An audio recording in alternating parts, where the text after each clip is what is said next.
હું નિનેશ ભાભોર છેલ્લા 2 વર્ષથી સહાયક માહિતી નિયામક તાપી જિલ્લામાં ફરજ બજાવું છું. મેં વોટ્સઅપ પર મેસેજ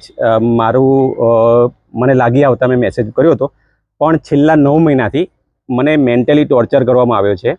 અહીંયા એક બાજુ જે લીડ ઇલેક્ટ્રોનિક મીડિયા છે એને માન સન્માન મળતું નથી, અને લીડ પ્રિન્ટ મીડિયા છે એને માન સન્માન મળતું નથી.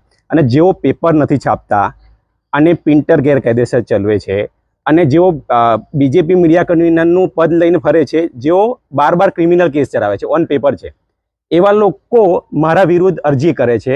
એ ભદુરિયાભાઈ અને કમલેશ ગામિત, જેઓ ખોટું CS સર્ટિફિકેટ 17 લાખનું ધરાવે છે, ખોટું પ્રિન્ટર ધરાવે છે, TC નંબર પર 3 વર્ષ ચલાવે છે.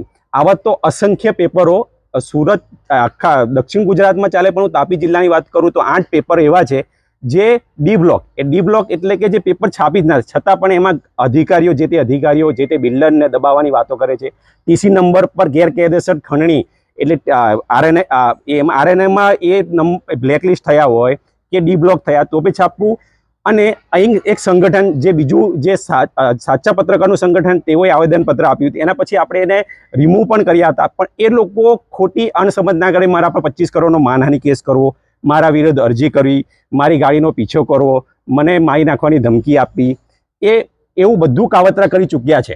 પણ મને દુઃખ એ વાતનું લાગી ગયું કે મારે માહિતી અને પ્રસારણ વિભાગ, જે મારો વિભાગ છે, એ પણ જ્યારે એ અરજીના અનુસંધાને જેમાં ચાર્જશીટે બનવાની નથી કે જેમાં કશું થવાનું નથી, તો પણ એ મારા અધિકારીઓ, જેમ મેં SCBમાં પકડાયો હોય કે મેં કોઈનું મર્ડર કરી નાખ્યું, જે મેં કરપ્શન કર્યું, હું સાચી લડાઈ લડી રહ્યો છું, તો ત્યારે માહિતી અને પ્રસારણ વિભાગના અમુક અધિકારીઓ, બધા નહીં પણ અમુક અધિકારીઓ, જે મને સાથ આપવાની જગ્યાએ જે તે ખોટા વ્યક્તિઓ, જે 12 ક્રિમિનલ કેસ ધરાવે છે, 3 ક્રિમિનલ કેસ ધરાવે, એવા પત્રકારો 2,000માં 3,000માં આઈ કાર્ડ લઈ આવે છે.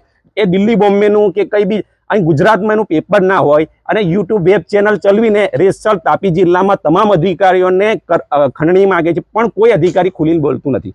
હું જ્યારે બોલવા ગયો તો મારા વિરુદ્ધ અરજી, આવેદનપત્ર, કલેક્ટરને આવેદનપત્ર આપું, 25 કરોડનો માનહાનિ કેસ, જે કોર્ટમાં પણ ઇન્ટર જ ના થાય, જજ બી ના કરે, એવા 25 કરોડના માનહાનિ કેસ કાવતરા ધરપ કર્યું. મને એ દુઃખે નથી, હું લડવા તૈયાર છું. હું પહેલા એડવોકેટ રહી ચૂક્યો છું, એટલે લડવા તૈયાર છું, એ વાત. પણ જ્યારે મને ખાતું અને અમુક પત્રકાર જગતના બીજા પત્રકાર મિત્રો પણ સાથ ના આપ્યો, ત્યારે મારું મન ભાગી ગયું. એટલે ના છૂટકે મારે આવો મેસેજ લખ્યો. બાકી હું કંઈક કરવાનો નથી. જ્યારે સુધી હું એ લોકોને ખુલ્લા ના પાડીશ, જ્યાં સુધી હું એમના સામે કાયદેસર કાર્યવાહી નહીં કરું, ત્યાં સુધી હું કોઈ પગલું ભરવાનો નથી. ખોટા પત્રકારોનો જે નામ હતો તેમાં કોણ છે?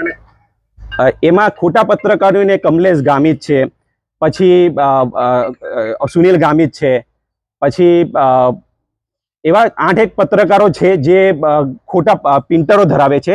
અને એક પ્રિન્ટર જે સૈયદભાઈનું પ્રિન્ટર છે, ત્યાં એ વર્ષોથી એ જગ્યા પર પ્રિન્ટર પણ નથી, અને તે 250-300, અને મારી નજરમાં તો એવા જ્યાં RNA નંબર લખેલું છે, પેપર પર લખેલું છે, પણ જે RNA વેબસાઇટ પર નંબર નથી. એ આખા તાપી જિલ્લાની વાંખી નહીં, આખા ગુજરાતની વાંખી નહીં, આ ભારત દેશમાં આવું જ ચાલે છે. અને આવા જ લોકો જે લીડ ઇલેક્ટ્રોનિક મીડિયા છે, લીડ પ્રિન્ટ મીડિયા છે ને, એ લોકોને બદનામ પણ કરે છે, અને એ લોકોનું નામ ખરાબ થાય, પત્રકાર જગતનું નામ ખરાબ થાય, એવા જ કાવતરા કરે છે. કેટલાક અધિકારીઓના પણ આપણે કીધું, કેટલાક અધિકારીઓ પણ હેરાન. હવે ઘણા અધિકારીઓ મને મૌખિક સૂચના, પણ હવે એમના નામ ના આપવાની શરતે એ લોકોએ મને માહિતી આપી, કેમ કે એ લોકો મીડિયામાં આવવા ના માંગતા હોય, અને મીડિયામાં ના, અને આ વસ્તુ વર્ષોથી ચાલે છે. અને પણ હું મારા માહિતી ખાતામાં 2 વર્ષથી છું, પણ 2 વર્ષ પછી મને ખબર પડી છે કે આ કેટલું ખોટું ચાલે. આજ સુધી કોઈ અધિકારી બોલવા નથી માંગતું. કેમ કે એ બોલીને એ લોકો પર માનહાનિ કેસ થાય, એ લોકો પર અરજી થાય, એ લોકો એ બદનામ થાય. પણ સાચા વ્યક્તિને કદી જિંદગીમાં ડરવું ના જોઈએ. એને સચ્ચાઈનો સામનો કરવો. સચ્ચાઈ માટે એને ઘણું થશે. મારા જોડે થયું 25 કરોડનો માનહાનિ, RTI થઈ, અરજીએ થઈ, માહિતી વિભાગમાં અરજીઓ થઈ, બધું થાય, પણ હું ભાગ્યો નથી. પણ આજે મને મારા જ વિભાગના લોકો મને સપોર્ટ ના કરતા એ દુઃખ. પણ હું એવું પગલું નહીં ભરું કે મારા પછી એ લોકોને એવું થાય કે અમે એમને દબાયા અને એને સુસાઇડ કરવા મજબૂર કર્યા. એ હું હરગીજ નહીં કરું. હું એમના સામે સચ્ચાઈથી લડીશ. આજે આ કરવાનું કારણ શું? આજે આ કરવાનું કારણ, આજે મારા માહિતી અને પ્રસારણ વિભાગના અધિકારીઓ જ્યારે મારી 9 મહિનાથી મારી ફાઇલ દફતરે કરવા હું રિક્વેસ્ટ કરી રહ્યો છું, જ્યારે ચાર્જશીટ નથી બનવાની એવું કહે છે એ લોકો, તો હું મારું નિર્દોષ છું, તો મને દફતરે કરીને ફાઇલ કરીને એનો મને જવાબ આપો કે નિર્દોષ છો. એવા લોકોને 12 ક્રિમિનલ કેસ, 3 ક્રિમિનલ કેસ વાળા અરજી કરે, તો એ લોકોને મેં સબૂત આપ્યા છે, ક્રિમિનલ કેસના સબૂત આપ્યા છે, પુરાવા આપ્યા છે. તો એ લોકોની અરજીને માન્ય રાખીને મારી અરજી પર કાર્યવાહી કરે છે. અને એ લોકોને મારું હું નિર્દોષ છું એનું લેખિતમાં મને આપી દે, મને કોઈ વાંધો નથી. પણ મને એવું લાગે છે કે 9 મહિના સુધી મારે રાહ જોવી પડે એ બી કમનસીબી છે. સચ્ચાઈ વ્યક્તિ, સાચો વ્યક્તિને 9 મહિના રાહ જોવી પડે છે, એ કમનસીબી છે. અધિકારીઓ હેરાન આપણે લખ્યું છે. દેખો આમાં દેખો તાપી જિલ્લાની અંદર નાનું મોટું કંઈક થતું હોય એમનું નાક દબાઈને અધિકારીને દબાવવા, બિલ્ડરને દબાવવા, આ જે ખોટા પત્રકારો, જે ફરીથી કહું છું, જે ખોટા પત્રકારો છે જેને કામ ખંડણીનું જ કરવાનું છે, એ લોકો અધિકારીઓને, કર્મચારીઓને, બિલ્ડરોને, ઈટના ભટ્ટાને બધા જોડે કરપ્શન, પણ કોઈ બોલવા તૈયાર નથી. નાનું મોટું એ ખોટું કરતા હશે એટલે બોલવા તૈયાર નથી. પણ મારું એવું કહેવું છે, ખુલીને આવે આવા ખંડણી ચોરો પર એ કાયદેસરની કાર્યવાહી કરે તો જ પત્રકાર, સાચા પત્રકારને ન્યાય મળશે અને અમારા જેવા અધિકારીને ન્યાય મળશે.